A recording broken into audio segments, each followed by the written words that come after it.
Assalamu alaikum wa rahmatullahi wa barakatuh.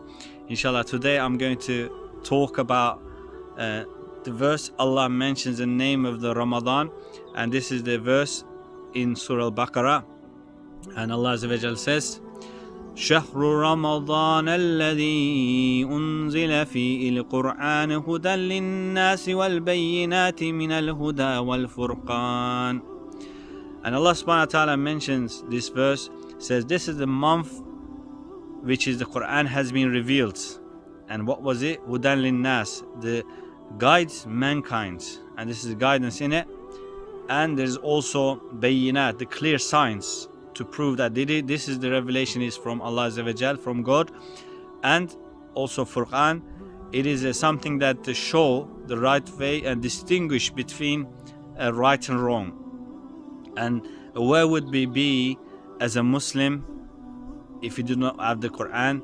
Where today's whether you will find other religious groups that would debate amongst themselves whether gambling is haram, whether it's the relationship outside the marriage is haram, whether it's interest is whether it's halal or haram. But alhamdulillah Rabbil Alameen that we have the guidance, we have the evidence within the Quran that tells us that how one should live their lives in order to achieve the greatness. So from these verses we get the feeling this is the month of the Quran. So therefore we have to pay special attention to the Quran, and we have to try and understand it, we read it and we cherish it. And the Messenger of Allah sallallahu alaihi wasallam mentioned with regards to Ramadan, in this month where the gates of heaven are open, the paradise, and gates of hell are closed, and also devils are chained.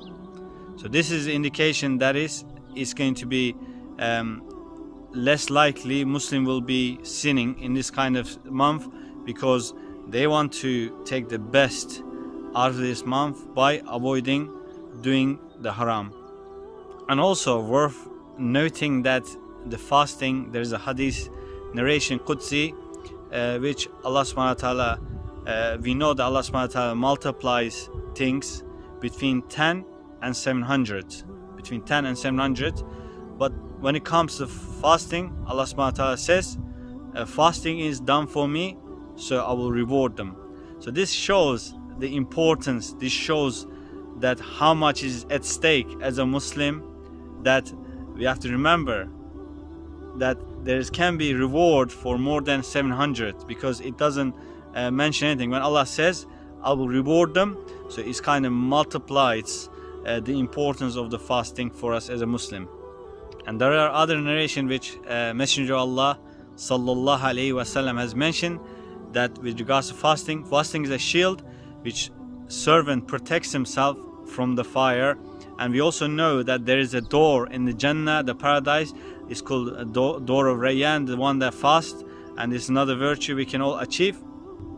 And also there are another narrations which mentions that on the day of judgment, fasting will say to Allah subhanahu wa ta'ala that, oh my Lord, I prevented him from the food and the desires, so accept my intercession for him. This is something that mentioned in by the Imam Ahmed and Imam Hakim and Abu Nuaym.